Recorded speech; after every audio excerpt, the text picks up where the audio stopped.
Terence Crawford versus Israil Madrimov is happening for the WBA junior middleweight title. Now, who's actually going to win this fight? Well, before we talk about who's going to win this fight, let's take a look at their latest performances, in which Terence Crawford fought David Avasin, in which this was a very close fight until Terence Crawford started picking it up and knocked out David Avasin in round 6. Taking it off the gears.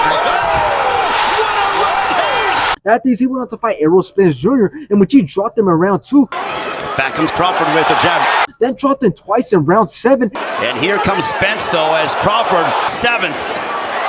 A big shot! And then stopped him in round 9. All right, hope that wobbles him. Spence might be going down again, and this one is over. Now let's take a look at Israil's latest performances, in which he fought Rafael, in which this was a 10-round fight, in which Israil landed some great combinations, took control of the whole entire fight, and ended up taking it by decision. Undefeated Israel, the dream. After this, Israil went on to fight Magomed, in which Israil again won every single round and then TKO'd Magomed in round 5. Now, I see why Terence Crawford will want to make this fight happen, and that is because since he plans on going up to 154, why not have his first fight be a title fight? And that's exactly what this is, since Israil holds the WBA title at 154. So it's a good fight for Terence Crawford, but at the same time, in a way, it's an unfair fight for Israil, since there's a big gap and a big difference when talking about experience, since Terence Crawford currently stands with 40 wins, with 31 of those wins coming by knockout, and is undefeated. Meanwhile, Israil has 10 wins, with 7 coming by way of knockout, and has 1 draw. So it's clear that Terence Crawford definitely has the experience. So even though Israil's ranked number 5 in the 154-pound division